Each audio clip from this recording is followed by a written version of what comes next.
News On. I'm Jessica Rivera, filling in for Miranda today. Thank you so much for joining us. It's a critical week for the contentious stimulus bill. The Republican-led Senate has scheduled 2 votes this week on a plan that could bring some financial relief to millions of people during this pandemic. But House Speaker Nancy Pelosi has issued a warning that may impact any chance of passing the bill before the November election. House Speaker Pelosi has issued a 48-hour deadline for negotiations around a stimulus bill that could help millions of struggling Americans. So lives are at stake. Health is in the balance. This is deadly serious. So let's take a serious, not a skinny, not an emaciated, but a serious, appropriate approach to crushing the virus, and then talk about some of the other good things that would flow from that. And after months of back and forth talks with Treasury Secretary Steven Mnuchin, Pelosi is now warning lawmakers to get answers to key questions by the end of the day on Tuesday.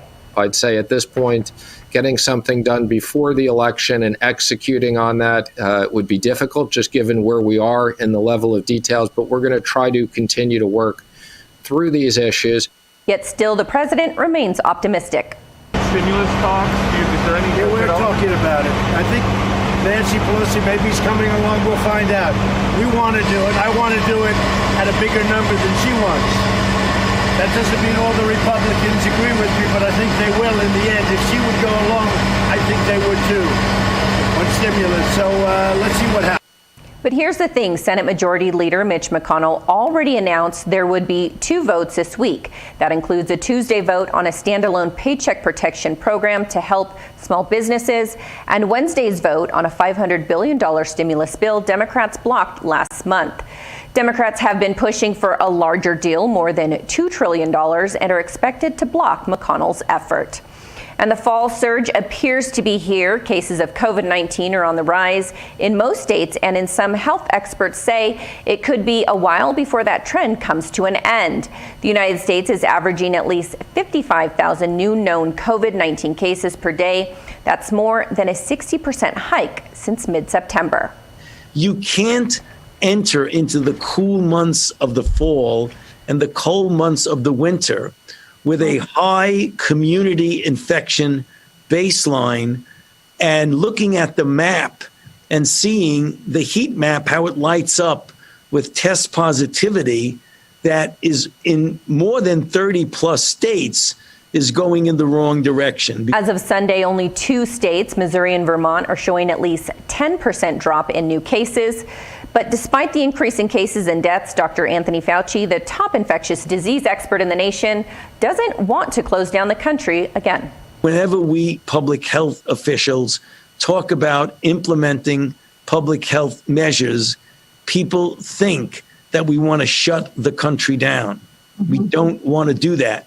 We want to use public health measures in a prudent, careful way to help us to reopen the country. And meanwhile, some state leaders are pushing new restrictions while vaccine research and testing continues. First, the efficacy of a vaccine. Is it 60%, 70%, 90% effective? As important is what is the uptake of the vaccine? Will people willingly get vaccinated? Will they accept the fact that even after we get a vaccine, we likely would have to implement to some extent continued public health practices? We may not for months and months and months into 2021 or even beyond, we may not be able to in every section of the country have uninhibited theaters that are just completely packed. According to a review of Census Bureau population estimates, Connecticut and New Jersey seem to have reached the qualifications needed for their own travel restrictions, which call for out-of-state travelers to self-quarantine for 14 days. And the global number of COVID-19 cases surpassed the 40 million mark on Monday, according to Johns Hopkins University. The world has registered more than 1.1 million deaths since the beginning of the pandemic. The U.S. has recorded the most cases so far, with more than 8.1 million infections, followed by India with more than 7.5 million cases, and then Brazil comes in third with more than $5.2 million.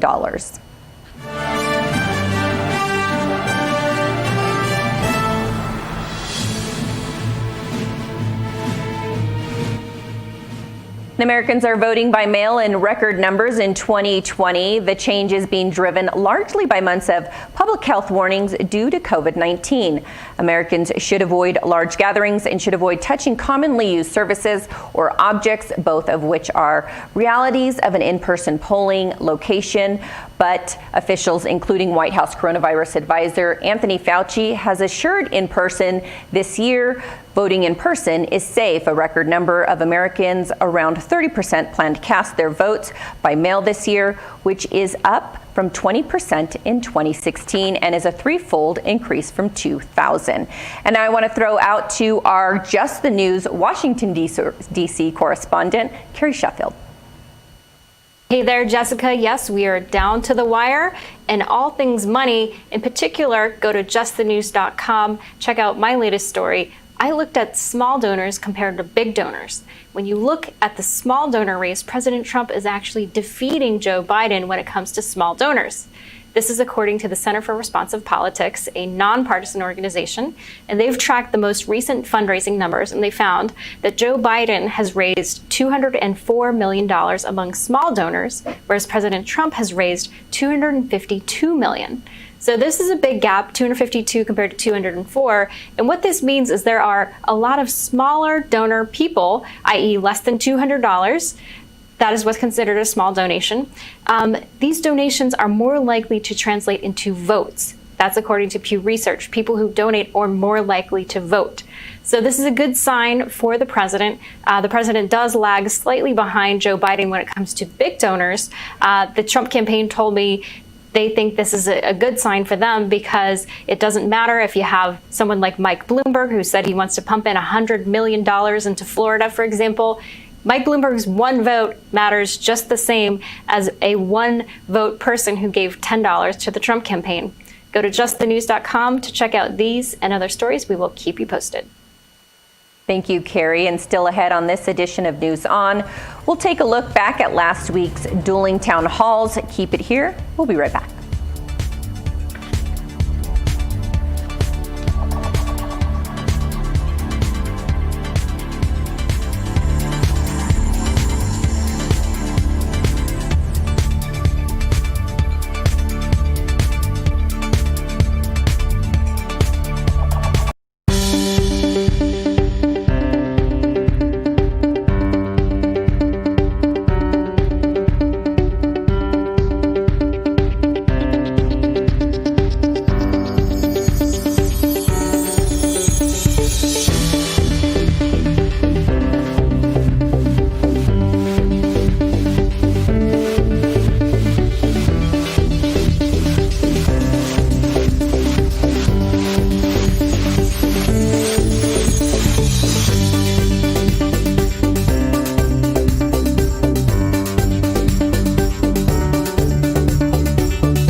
back to News On. I'm Jessica Rivera in for Miranda Khan. Following what can only be described as dueling town halls last week, the president and his challenger, Joe Biden, have hit the campaign trail running. Last week, Miranda spoke with former Congressman Dave Bratt and Democrat strategist Robin Brio about the town halls and what each candidate needs to do as Election Day draws near. Take a listen.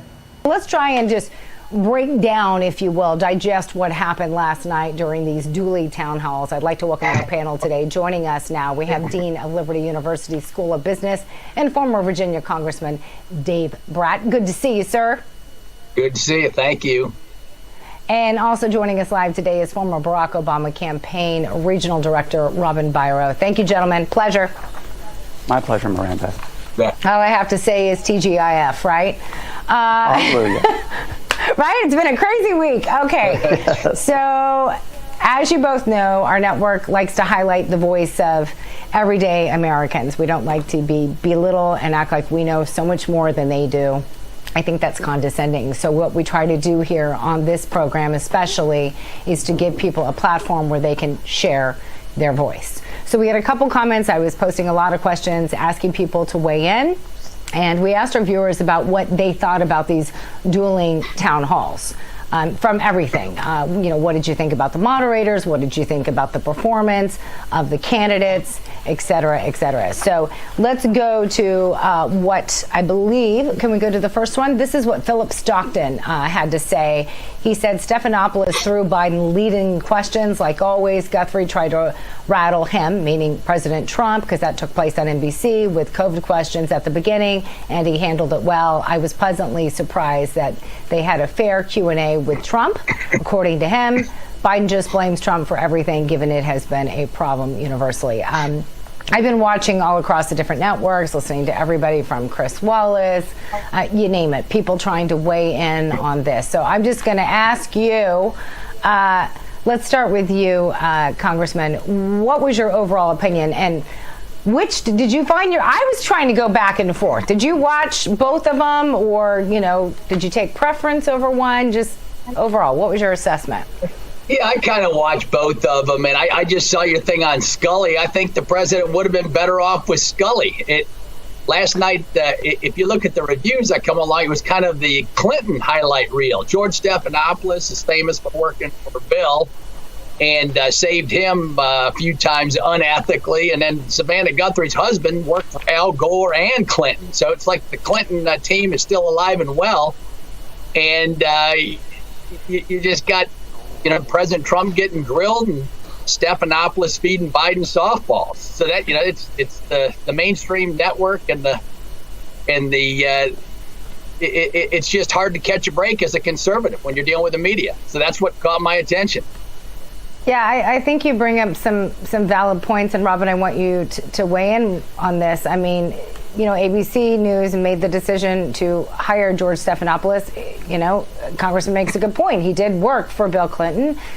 He was punished basically by his own network, depending on how you take it, for doing a supposed investigative piece on the Clinton Foundation, in which he failed to disclose that he actually gave money to the Clinton Foundation. Nonetheless, he was in charge of moderating this town hall.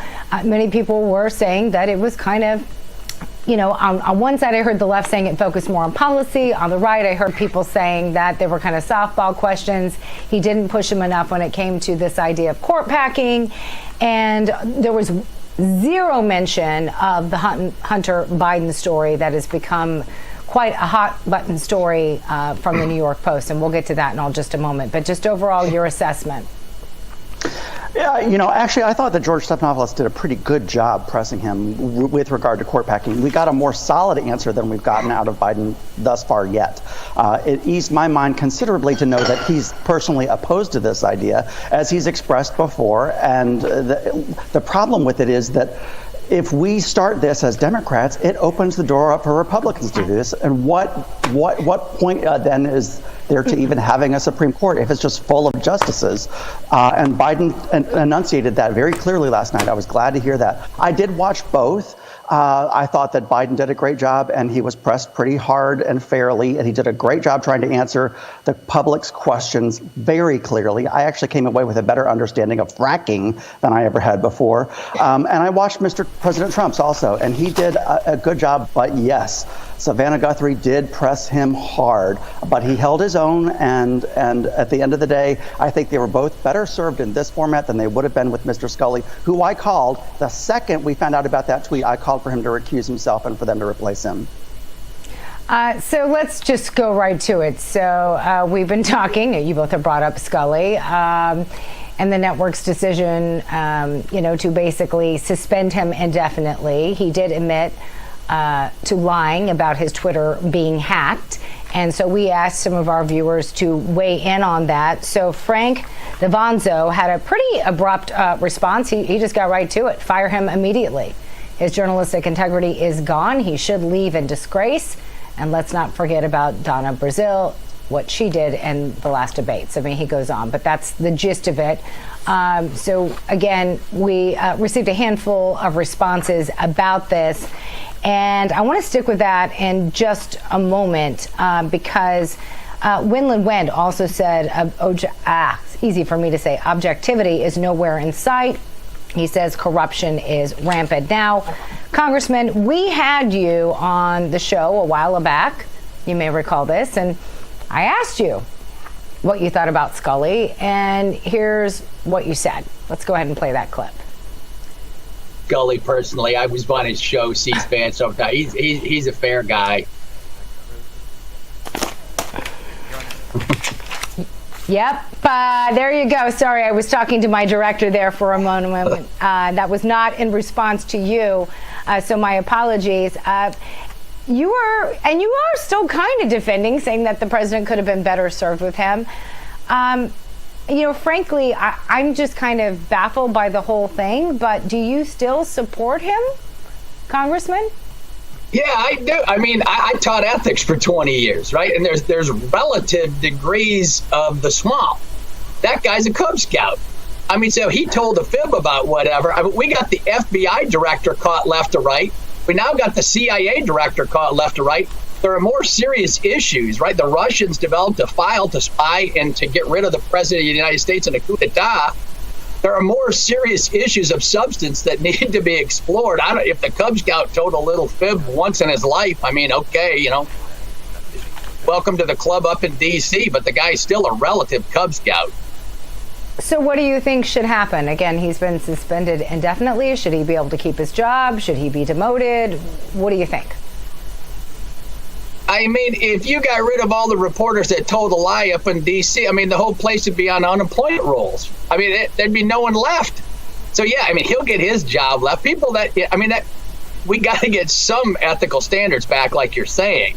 If you lie, you got to get more than a slap on the wrist. But, oh, my word, I mean, Stephanopoulos. So what should happen, though? But let me just ask you real quickly, because we're running out of time for this segment. What would you do? What would be a fair and reasonable punishment? Yep, I'd give him a couple months off to reflect and, go to church and get his head on straight and then come back. But Stephanopoulos, man, what he did for Clinton with the Monica Lewinsky story and pressuring her, he's on tape pressuring her unethically. And he's back in a leading seat. And now he gets to interview the presidential candidate. You can't make it up. That's a serious problem. Stephanopoulos is a serious problem, and his dad, I think, was an Orthodox priest, and he should know better. Well, we'll get to Stephanopoulos, but again, I want to focus more on Scully, and I'm going to have Robin Byro weigh in on this as well when we come up after the break. And Floridians lined up to vote Monday as early voting kicked off in most of the state. For some in South Florida, that meant waiting in long lines in the rain. Some counties, however, will start early voting as late as Saturday. More than 3 million people are expected to vote early in Florida this year. Meanwhile, a record number of Americans are voting by mail because of the coronavirus pandemic. And still ahead on News On, we'll have more on the Hunter Biden saga when we return. Keep it here. We'll be right back.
to News On. I'm Jessica Rivera. With Election Day only a handful of days away, it's been interesting to see how the Hunter Biden saga has played on the polls and in voter minds.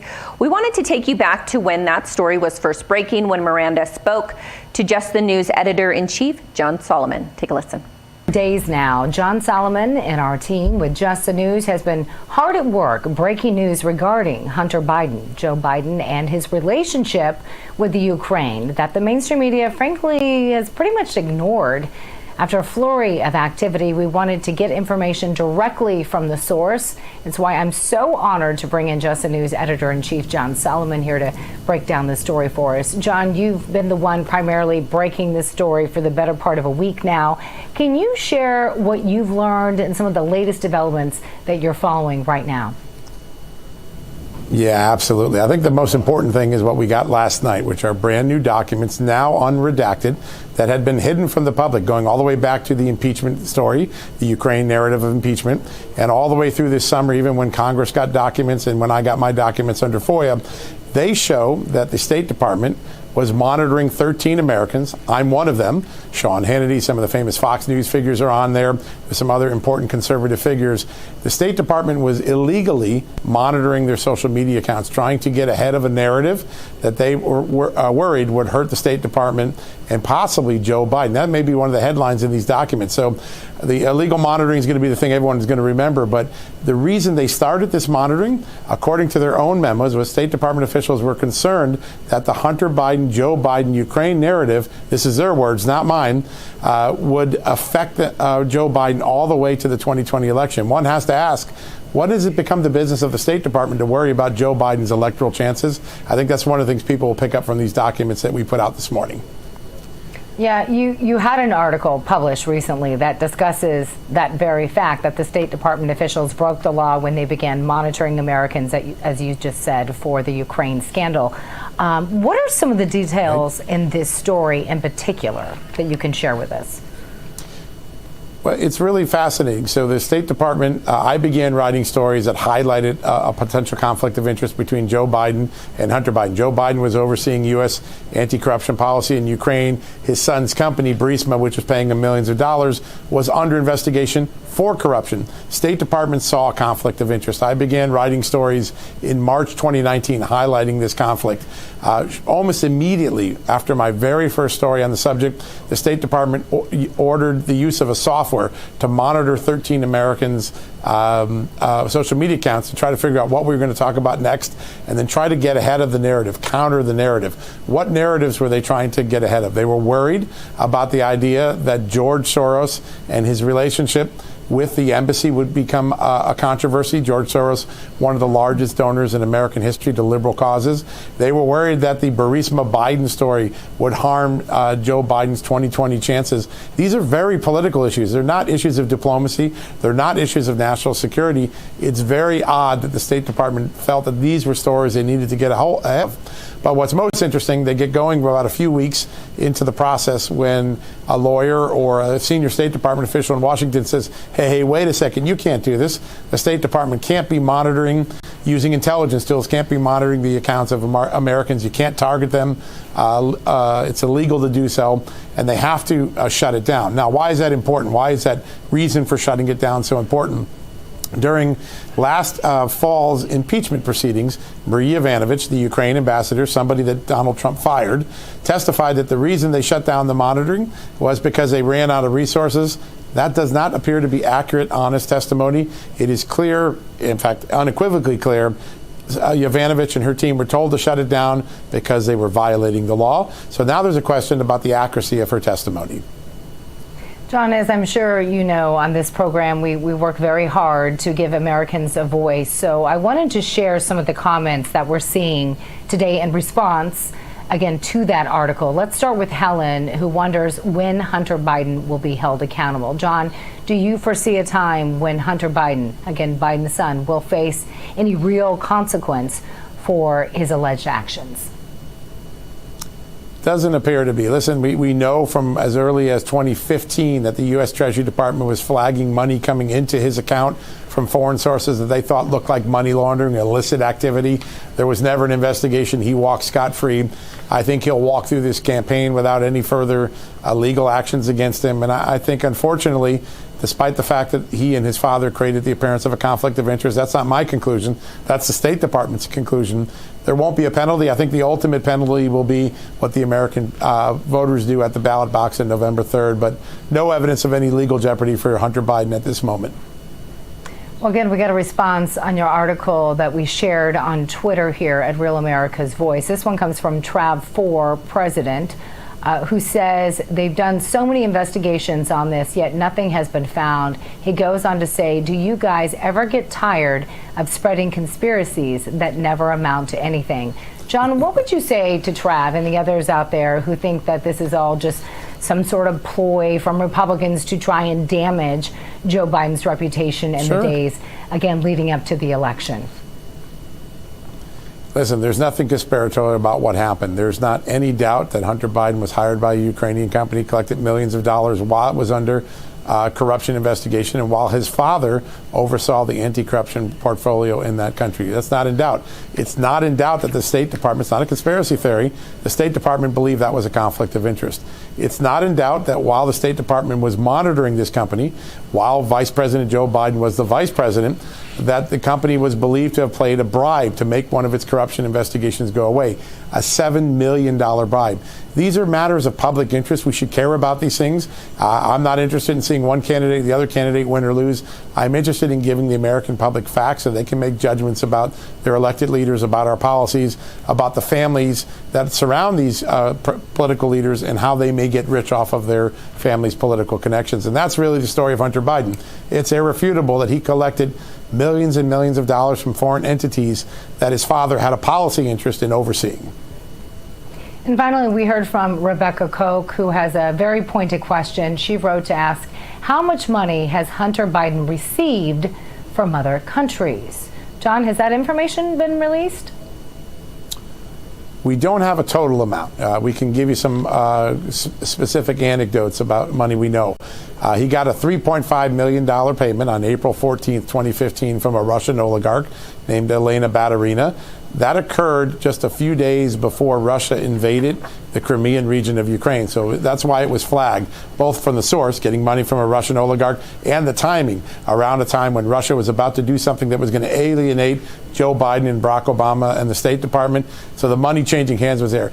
Burisma, the natural gas company we just talked about in Ukraine, paid about $4 million to Hunter Biden's company during the time he served on the board. So right there, you got $7.5 million. There's discussion that he set up a hedge fund or investment fund in China that got funded to the tune of $1.5 billion. It doesn't appear that Hunter Biden owned the entire firm. It seems he appeared to own about 10% of that fund. But there's a lot of transactions around that fund that look to have enriched Hunter Biden, but we don't have a total tally. It's definitely in the millions of dollars and probably in the tens of millions of dollars. Well, we're going to have to leave it here real quickly, but I want to ask you, I know you're going to continue to dig into this story. Any other developments that you can share with us before we let you go? Yeah, listen, switch countries from Ukraine to Russia just for a second. Going to be some new documents declassified in the next 24, 48 hours that will further show why the CIA back in 2016 believed Hillary Clinton created the Russia collusion narrative as a political dirty trick to hurt Trump, not because there was an evidentiary basis for doing it. Those documents are going to come out of the ODNI, the Office of Director of National Intelligence. John Ratcliffe could come as early as today, so we should keep an eye on that. We definitely will keep an eye on that. John Solomon with Just the News, one of our partners here at Real America's Voice. Pleasure to have you on. Thank you, Miranda. And in other news, Tuesday is Pharmacy Technician Day, and if you're a licensed pharmacy tech looking for a job, CVS Health is hiring 10,000 ahead of flu season. The company needs help administering COVID-19 tests and flu shots. An expanded scope of practice allows trained pharmacy technicians to administer COVID-19 vaccinations once they are available, as long as they're under the supervision of an immunization certified pharmacist. CVS is also recruiting several thousand work from home customer service rep positions. And if you're interested, you can apply online and take an online virtual job tryout. And stick around, because here on News On, we'll bring you the latest on one of Real America's Voice's newest shows. Keep it here.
News On. I'm Jessica Rivera. Our network is growing, and this week we're so excited to bring you a new show called Actionable Intelligence. Miranda spoke with the host, Eric Greitens, last week. Check it out. Well, it's no secret that Real America's Voice is growing, big time. If you pay close attention to our network, you probably already noticed some pretty big changes and some new shows. Well, we've got another new addition to our lineup, and we couldn't be more excited to share this with you. I'd like to welcome in the former governor of the great state of Missouri and host of the new Real America's Voice show, Actionable Intelligence, Eric Greitens. Eric, so happy you could join us here live on News On. Great to see you. Excited about your show. Glad that we're representing the heartland. Absolutely. We got Kansas and Missouri both represented here. That's right. It is exciting. And yeah, Miranda, we are so excited. The whole Actionable Intelligence team, we're excited to be joining you and the whole America's Voice Network to really bring great content to people across the country. And with Actionable Intelligence, I'll be speaking from my experience as a Navy SEAL, as a governor, as a guy who worked with a lot of returning veterans about the big issues of the day. And we're going to bring news, we're going to bring insight, and I hope we're also going to bring some measure of hope to our fellow Americans, because this is a country that's been knitted together by tremendous courage and compassion over generations, and we're going to make sure that we continue to do that here on this show and on Real America's Voice. Yeah, we're so excited. And we're sitting there looking at your open. I had a chance to kind of get a sneak peek of that open, and it's so cool. It reminds me of kind of Mission Impossible. So I think it really falls in line with what you're all about, with your experience with the military. And again, appreciate your service there. So I know you're going to be launching next week. I don't want to give everything away, but can you give us just a little hint of what we can expect to see next week? Yeah, sure. Well, one of the things that we're going to try and do every night, again, we're going to bring that news, we're going to bring insight, we're going to bring hope, and we're going to bring a lot of interesting voices to the conversation that real Americans want to hear from. So, for example, next week, I'll actually be calling on a couple of Navy SEAL buddies. Dick Couch is going to be joining us. Dick Couch is probably one of the most prolific authors on special operations in the history of the country. He actually went with me when I was in SEAL qualification training, ran this 13-mile obstacle course with me to kind of get observations about what it takes to make a Navy SEAL. He's written books on the Rangers, Green Berets, Marine Corps Special Operations. He's going to join us. We're going to be looking at, a lot of stories that are really important to real Americans about what's happening to our troops at home and overseas, and we're going to bring in some great commentators again from the special operations community, people who have frontline military experience who are going to give some insight into that. And of course, we're going to be talking with a lot of newsmakers. We're excited about the partnership that we also have with justthenews.com. So we'll be calling on John Solomon and his team of great reporters who are covering a lot of the stories that the mainstream media is not paying attention to. Stories about Hunter Biden, stories about the things that are happening that so often the mainstream media wants to look the other way from. We're going to bring those stories to real Americans on Actionable Intelligence. Yeah, I'm so glad you brought that up because, John Solomon has been covering this story with Just the News when it comes to Hunter Biden. Actually, before we heard about it in the New York Post, and he actually talked about it on this very program. So I do love that you brought that up because there are a lot of stories out there that people just don't hear about. And so I'm looking forward to your show and our show and other shows that are going to be launched on this network, covering those stories, like you said, that just really connect with real Americans. So real quickly, we're running out of time, but the show airs when? When can we see it? So you're going to see it. There we go. Actionable Intelligence, 6 p.m. Eastern, and it's starting on Monday. We're going to have a great time. Welcome all of your viewers to join us there as well. Can't wait. Eric Greitens, thank you so much. Looking forward to it. Have a great weekend. Absolutely. Thank you, Miranda. You too. Exciting. Stick around. You'll have to see that debut of Actionable Intelligence. But stick around because next we'll hear from You America, only on News On. We'll be right back.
to News On. I'm Jessica Rivera. Now we'd like to send it over to Weather Nation's Patrick Crawford for a look at today's national forecast.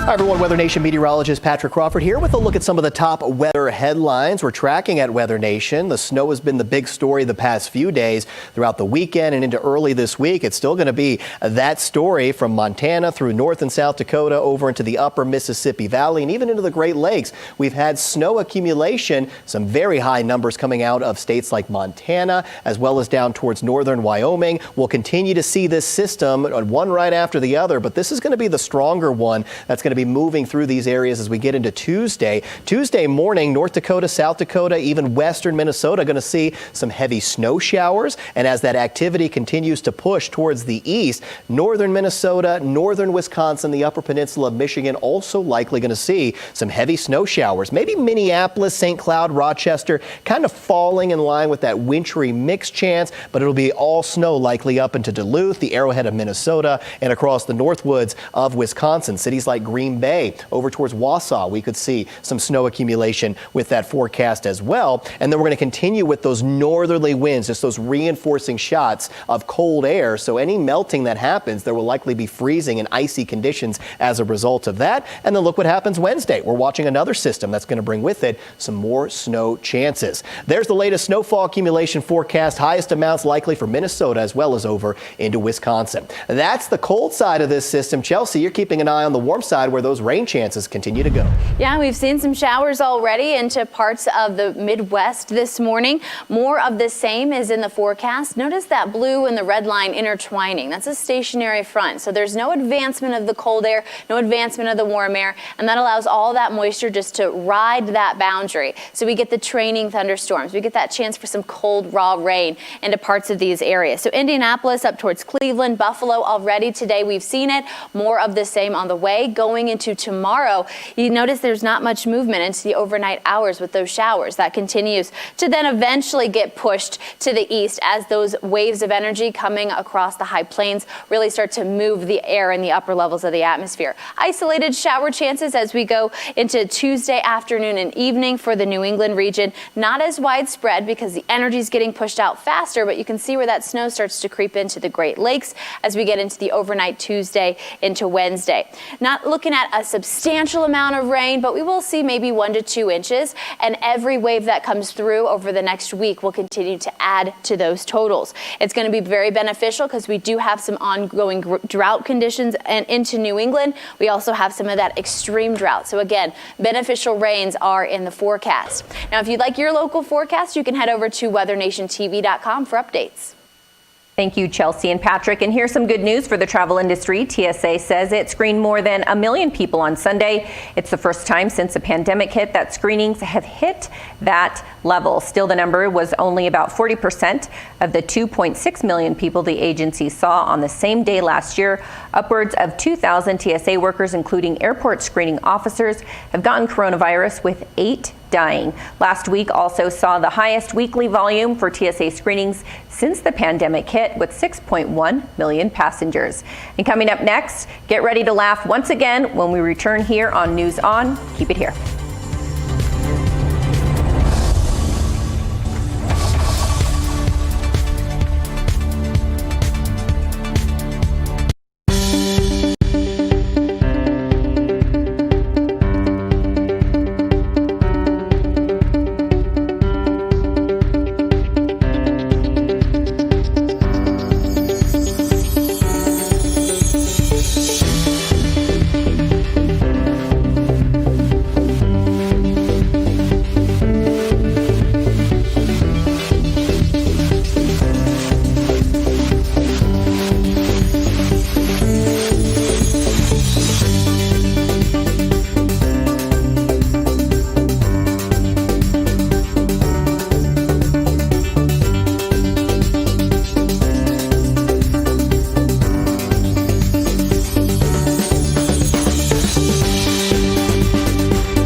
News On. I'm Jessica Rivera in for Miranda Khan today. As fans of the show, you are aware here at News On, we love to end the show with a little lightheartedness. Last week, Miranda had quite a bit of fun with Friday's segment, but don't take my word for it.